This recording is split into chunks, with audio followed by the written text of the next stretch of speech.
On se connecte au marché. Allez, bonjour, bienvenue sur ce point market. Donc, vous le voyez, le CAC 40, et ben, comme je vous l'avais dit, Balek du départ de Bayrou, on est en légère hausse, alors pas beaucoup, plus 0,22, 7752 points au CAC 40. On notera grosse hausse pour Renault. Vous savez qu'il y a le salon automobile allemand actuellement. Il faut savoir déjà que le gouvernement a annoncé une prime de 1000 euros pour les véhicules électriques. Donc ça, c'est plutôt une bonne nouvelle pour Renault. On se rappelle que quand il y a eu la prime l'année dernière ou il y a 2 ans, ils avaient vendu beaucoup, déjà la Renault 5 déjà qui est vachement adulée et la Mégane aussi. Il y a eu d'autres news aussi chez Renault. Bon ça c'est Lucas Demao, on s'en fout, on verra après. Euh, Ça et puis la Renault Clio Métamorphose pour rester en tête. Donc il y a une nouvelle dévoilée sa nouvelle Clio. Célèbre petit Clio transformation marqué 3 ans. Donc voilà, nouveau véhicule Clio qui a été annoncé. Donc du coup, le marché a été euphorique. Je pense que c'est la dernière création de Gilles Vidal, je pense, parce que je rappelle que Gilles Vidal est parti de chez Renault, comme vous le savez. Ensuite, qu'est-ce que nous avons? Donc plus grosse hausse pour Renault. Ensuite, dans les autres hausses, on a Dassault Systèmes aussi, c'est vrai qu'on avait oublié celle-là. Je rappelle que Dassault Systèmes, on était quand même à 50 euros au plus haut. On n'est qu'à 28. Je rappelle qu'on est sur des PER qui sont intéressants. Maintenant, sur Dassault Systèmes, on était sur des PER à 45 il y a encore peu de temps. On est sur des PER à peu près 20 à 20. Donc ça va. Je trouve que la société est regardable actuellement au vu de la hausse de ses chiffres d'affaires et surtout de ses marges, qui a des très bonnes marges, et surtout elle progresse année après année. Hermès aussi, alors c'est vrai que c'est un peu étonnant quand on voit le secteur qui est rouge, je parle du secteur du luxe, L'Oréal et Kering, on se rappelle, ceux qui étaient dans le live hier, que j'avais regardé un peu le classement et normalement L'Oréal aurait dû passer devant Hermès, et bah du coup Hermès hop a mis un petit coup d'accélérateur de 25 de hausse, 2090 euros. Et Publicis clôture le top 4 avec 1,93 de hausse, 84,42 €. Donc du coup, dans la baisse, au fait c'est Kering. Alors pourquoi? Parce que aujourd'hui il y avait l'Assemblée Générale extraordinaire pour voter Luca De Meo, mais il n'y a rien de spécial, sinon à part ça. Donc le marché, et en fait son plan ne sera annoncé que en l'été prochain. Alors je crois qu'aussi l'été prochain, il y a les débuts des Fashion Week, des trucs comme ça. Peut-être pour ça en fait qu'il en profite. Ça sera l'effervescence, tout ça. Donc c'est à ce moment-là du coup qu'il va parler du futur de Kering sous sa houlette. Voilà. Donc sinon il n'y aura pas d'autres news d'ici la fin d'année et l'année prochaine. Alors peut-être des nouveaux directeurs artistiques. Je sais plus si certains avaient été remplacés. Rappelez-vous, ils avaient récupéré le mec de chez Balenciaga qui était allé chez Gucci. Je sais plus qui c'est qu'ils ont mis chez Balenciaga en attendant. Donc à voir. Sinon, il y a ST Microelectronics aussi qui chute aujourd'hui, L'Oréal, donc voilà, 387, on est repassé en dessous des 400, et Capgemini. On notera que là, on la voit pas, mais Téléperformance, je vous l'ai pas dit hier, mais elle risque de sortir du CAC 40 jeudi. Jeudi, les sages d'Euronext, parce qu'on va arriver à la fin du trimestre là, vont se réunir, et il y aura certainement des mouvements au sein du CAC 40. On pourrait aussi avoir Red Orange, qui chutait pas mal hier, qui a une valorisation à 5 milliards après, et bien sûr Téléperformance qui a une valorisation à 3 milliards 9. Donc Dassault Aviation pourrait rentrer au CAC 40 ce coup-ci, et peut-être une autre, à voir. Ensuite, donc Solution 30, ça monte pas mal aujourd'hui, on est à 9,34 de hausse, 1,59. Valneva aussi reprend un peu des couleurs, 3,78, 5,59 de hausse. Nanobiotics, c'est la folie sur les biotech, 5,47 de hausse. Et Worldline, ça est toujours aussi basse celle-là, 2,70, 4,93 de hausse. Alors c'est vrai qu'aujourd'hui il y a une bonne baisse sur le secteur en fait des qu'on appelle ça les secteurs pas manufacturiers mais euh, industriels on va dire. Vous voyez Beneteau, les bateaux, bon Art Market non, Soitec et surtout Alstom. Vous voyez constructeurs de bateaux, constructeurs de trams qui sont en grosse baisse aujourd'hui. Alors c'était déjà en baisse avec le fait que Bayrou allait se faire éjecter, et là ça continue. Du coup Alstom elle est repassée sous les 20 euros. Donc bon, je sais pas trop. Et Beneteau, ça chute aussi. Voilà. Atos qui monte pas mal, plus 9%, 44,86 €. OVH aussi qui remonte pas mal, 5% de hausse, on est repassé au-dessus des 10 maintenant. Et dans les autres baisses, on a Mersen aussi, un peu dans l'industrie aussi, qui perd de 11. Rémi Cointreau aussi qui chute.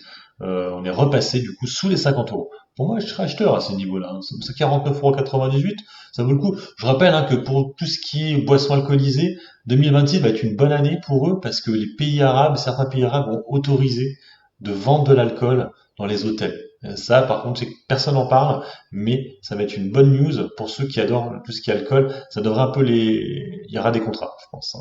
Je vous le dis comme ça, hein. Le Brent, ça monte pas mal, mais ça reste toujours assez en retard par rapport à avant, hein. Donc par rapport au trimestre d'avant, ça va, mais par rapport à l'année dernière, c'est pas dingue. On est toujours en retard. Donc là, on est quasiment à la fin du trimestre et on aura encore eu un mauvais trimestre par rapport à l'année d'avant. Par contre, c'est vrai qu'en séquentiel, par rapport au T2, c'est quand même mieux. Le T2 avait été très mauvais, hein, le trimestre d'avant. Donc là, on est bien mieux par contre, hein. Donc je pense que les sociétés vont jouer là-dessus, hein. Total Energy et tout, elles vont dire, voilà, par rapport au T2, on est bien mieux en séquentiel. Bref, ok. Et sinon, on a donc l'or, ça monte, ça continue à monter. Je vais pas reparler sans arrêt de l'or, hein. L'euro-dollar à 17. Le VIX américain remonte un petit peu. On ira voir après. Et on le voit déjà, hein, on voit les indices américains sont légèrement rouges, hein. Et le Bitcoin, on a 111 651 points, plus 0,88. Alors c'est vrai que là, on la voit pas. Mais aujourd'hui, il y avait les résultats d'une société, hein, que vous connaissez, hein, que j'avais avant en portefeuille. J'ai hésité à en prendre ce matin. C'est Interparfum. Vous voyez, les résultats sont tombés ce matin. Donc on va aller voir. Donc voilà, les résultats d'Interparfums sont tombés. Donc avant on a vu le chiffre d'affaires, on l'avait déjà eu, hein. De toute façon, le chiffre d'affaires ça avait déjà été donné, donc il était en hausse, bon, ok, mais moins bon que prévu, hein. Ça, c'est pour ça que ça avait beaucoup chuté. Le résultat opérationnel, du coup, ça on l'avait pas vraiment plus 12, donc ça c'est pas mal. Les marges opérationnelles sont bien meilleures qu'avant. On était à 25, on était à 22, on va dire, on est à 23,2 maintenant, donc une belle marge, hein, pour Interparfums. Et les résultats nets part du groupe, 73 millions, plus 0, plus 5, pardon, plus 5%. Rentabilité en forte amélioration, au-dessus des attentes du marché. Ensuite, le bénéfice net par action est en léger repli par contre. On est passé sous les 1 euro. 1 euro, on passe à 0,96. Hausse du nombre d'actions en circulation alors que la croissance du RN, c'est pas le Rassemblement national, c'est le résultat net, le RN, hein, reste modéré. Donc l'augmentation du nombre d'actions en circulation, bah, vous savez à quoi c'est dû, hein, c'est bien sûr les actions qui vous offrent, hein. Vous savez, hein, une fois par an, il y a une action offerte pour 10 détenus. Donc automatiquement, ça en fait un peu plus d'actions et automatiquement, ça fait baisser le bénéfice net par action. Voilà, c'est l'explication. Donc chiffre d'affaires 2025 revu à 900 millions, mais ça a déjà été dit, à cause des droits de douane. Et ils sont confiants quand même pour les 2026-2027 avec des nouveaux lancements Off-White, la marque qui appartient à LVMH, mais bon, il est vendu par du coup Interparfums, Goutal, acquisition il y a peu de temps, et Longchamp aussi. Et le comparatif par rapport aux autres sociétés, donc Coty, il n'y a pas lieu d'être étant donné que la société ne gagne pas d'argent actuellement. Par contre, par rapport à L'Oréal, c'est intéressant, hein. Donc on est sur un PER supérieur, hein, chez L'Oréal, 35, alors que Interparfums c'est 22. Après L'Oréal c'est premium, c'est pour ça. Et on voit aussi price to book, c'est vaut plus cher. Donc c'est vrai qu'en fait Interparfums vaut plus le coup au niveau du PER, hein, qui est à 22, et par rapport à ses marges qui sont meilleures que L'Oréal. L'Oréal, on a à peu près des marges à 21, alors elle a des marges à 23%. Alors du coup, Interparfums, alors c'est que ce matin ça a chuté pas mal, ça a dû remonter parce qu'on la voit pas dans les baisses là. On était à -3 ce matin, je sais pas si ça s'est maintenu. Ouais, ça a remonté. On était à 28, on est à 30 maintenant. Vous voyez, donc ça a chuté le matin à l'ouverture, 28,50 et là on est revenu à 30. Donc ça aurait pu être un signal d'achat. Ah, c'est ça en fait. T'as l'impression que c'était même hier soir, mais c'est ce matin en fait. Ce matin on était à 28 et bim on est remonté à 30. Bon, on est quand même très bas sur la valeur, hein, mine de rien. C'est vrai que là, pour faire simple, vous en prenez pour 300 euros, vous avez l'année prochaine une action offerte. Vous mettez 600, vous en avez deux. Et je dis ça, je dis rien. Je rappelle, hein, que sur Interparfums, les plus hauts c'était 56. J'aurais pensé plus. Ah oui, c'est parce qu'en fait ils retirent les actions. Ouais, ouais, on était plutôt vers les 70, mais du coup vu qu'ils retirent les actions qu'ils offrent entre parenthèses, c'est pour ça. Bon, en tout cas, ça reste un dossier très intéressant. Il y a eu un bon rendement, en plus 3,87 de rendement, c'est pas mal. Par contre, c'est vrai que le bénéfice par action, 1 euro, 1,15 €, c'est tout. Ok. Ah non, mais c'est en semestre, donc c'est normal, ça fait 2 euros par action. C'est bon. On va passer du coup aux US. Alors aux US, il y a quelques news aussi, hein. Attendez, je vais vous montrer ça. Alors déjà, il y a une société qu'on avait parlé durant les lives. C'est la société Nebus. Alors elle y est peut-être plus maintenant, non, elle y est plus.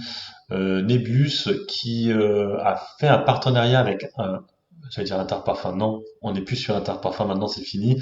sur la société très connue Microsoft, hein. Un gros contrat de je sais plus combien de milliards d'euros, 17 milliards d'euros euh, sur l'IA. Voilà, c'est celle-là, Nebus, là, Nebus Group.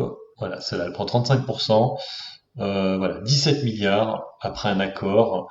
Donc bon, c'est vrai qu'hier on était beaucoup plus haut, hein. On était à quasiment 100 dollars, on était à 60% de hausse. C'est vrai qu'elle redescend un petit peu. Si ça peut vous intéresser, je vous ai sorti là du coup l'analyse rapide là, des ratios de la société. On est quand même sur une société qui est quand même assez chère, hein. Price to book 5,53. Alors c'est vrai que là on n'a pas le PER, mais le PER serait élevé parce que on est seulement à 240 millions de bénéfices alors qu'elle a une valorisation à 20 milliards quand même, hein. C'est monstrueux, 20 milliards quand même, hein. Pour un income, ça va faire un 100 de un peu plus de 100 peut-être de PER. Et l'estimé, j'en sais rien. Donc voilà, puis il y a de la VAT dessus, mais je pense que la VAT va vite se racheter parce que la news est quand même Maus, 17 milliards, c'est monstrueux. Alors je pense que c'est sur plusieurs années, bien sûr, les 17 milliards, c'est pas sur un an, c'est peut-être sur 10 ans, hein, peut-être ça. Enfin bref, voilà, donc je vous la donne, si ça vous intéresse, vous pouvez la prendre, elle est sur le Nasdaq, il me semble, hein. Et en fait, c'est une société voilà, qui est néerlande, hein. Donc en fait, qui est alors, je sais pas si on peut l'acheter, hein, je vais regarder, parce que bon, là, vous voyez, alors je sais pas comment ça marche. On peut pas l'avoir sur un PEA, c'est sûr, mais en fait, c'est une société qui est à Amsterdam. En fait, il faut savoir que c'est une société qui était avant une société qui avait des activités aussi en Russie. Hein, et du coup, ils avaient scindé le truc pour pouvoir la laisser en cotation et pouvoir l'acheter, en fait, c'est ça le truc, quoi. Donc c'est la partie bon, qui n'a pas d'activité en Russie. Voilà, pour Nebus, donc voilà, et vous avez dû voir juste avant aussi une très belle news là sur oui, Lily qui lance une plateforme alimentée par l'IA, ok. Mais c'est pas ça, vous avez dû voir le passer, voilà, c'est ça. Euh, donc on voit que voilà, ça commence à aller mieux. Sur United Health, on voit 78% de ses membres adhérer à des régimes d'assurance maladie très bien notés. Donc oui, l'action a monté, on est même à 4% maintenant. Car une forte adhésion au régime les mieux notés signifierait des paiements plus importants de la part du gouvernement à l'assureur. Donc, ils essayent de revoir hein, leur image, hein, l'estimation des adhésions au plan Medicare Avantage 4 étoiles ou plus qui couvre les Américains âgés de 65 ans ou plus et conforme aux attentes de la société aux performances historiques, a déclaré United Health. Donc, on revient sur des choses intéressantes sur la société. Bon, on va aller voir maintenant du coup les marchés américains pour que vous voyez à peu près ce que ça donne au niveau des hausses. Donc, aux US, non. Tiens, entre parenthèses, en Argentine, hein, je sais pas si vous avez vu, mais il y avait eu un gros effondrement. Ça remonte maintenant, mais il y a eu un gros effondrement. Bah, je vous ai fait la vidéo tout à l'heure. YPF, ah non, c'est remonté. Mais bon, là, du coup, il y a un rattrapage, mais il y a quelques jours en arrière, c'était pas top top, hein. Le SP Merval. Bon, bref, Amérique, voilà, c'est ça. Hop. Non, pas le Nasdaq, on va commencer par le Dow Jones. Voilà, Dow Jones. Donc, vous le voyez, bon, le chevron monte, normal, il y a le Brent qui monte, hein, donc le pétrole, bon, c'est vrai que c'est plutôt le WTI, mais bon, ça monte aussi du coup. Les bancaires montent aussi hein, aux États-Unis.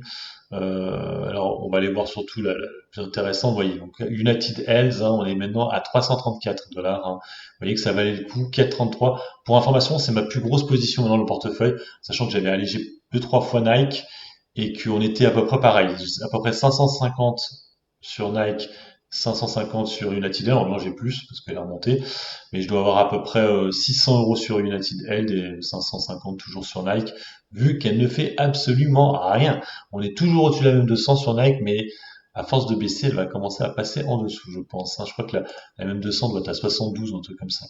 Dollars. Voilà, Nasdaq. Donc Intel est un peu bloqué à 24 dollars depuis pas mal de temps maintenant. Alphabet, ça continue à monter, hein, 236 dollars, plus 1,11. Sinon, après, je vais passer vite, hein, je vais y aller vite parce qu'il y a beaucoup de dossiers, ça bouge pas beaucoup comme non, ça on s'en fout. Micron qui monte légèrement, on a vu Nvidia qui baissait un petit peu, PepsiCo ça monte légèrement, Netflix ça monte aussi légèrement, ça bouge pas tant que ça. Broadcom ça chute à 23, Tesla on est toujours au même niveau 345, on est passé sous les 350 quand même. MicroStrategy ça redescend. Bon, hein, MicroStrategy bug énormément en ce moment. Ouais. Pourtant le Bitcoin est stable, hein, mais c'est vrai qu'on était à 400 dollars, on est à 326, elle ne monte plus. Meta aussi, Meta qui monte pas mal, 761 plus 1,21 à 26. Et qu'est-ce qu'on a d'autre? Pinduoduo qui monte pas mal, hein, 127 $, 2% de hausse, sa valeur chinoise. Palantir aussi qui prend 1,28. Et puis Apploving, hein, qui était déjà monté assez fortement hier, continue à monter 554 $ sur Apploving. Et puis voilà, j'ai fait le point. Alors bien sûr, concernant la France, vous le savez, c'est vrai que j'en ai pas trop parlé, mais oui, c'est vrai qu'on a la notation, hein, de Fitch qui va arriver. Je crois que c'est vendredi soir, donc on ne saura pas pendant les marchés, mais la semaine prochaine, ça pourrait piquer. Demain, il y a gros blocage. Ça aussi, ça va être un peu compliqué. Et en plus, on a la BCE jeudi, hein. Donc la BCE, il n'y aura pas vraiment de news sur la BCE. Ce que je veux dire, il n'y aura pas de baisse de taux, hein. Les taux vont rester les mêmes. Donc il n'y a rien de spécial à attendre. Mais en tout cas, je vous donne les prochains rendez-vous. Et on aura aussi, tiens, ce soir les résultats de Rubis, hein, pour ceux qui en ont. C'est ce soir. On aura du coup les marges de la société. Allez, sur ce, moi je vous laisse. Bon investissement, bon trade. Ciao, ciao.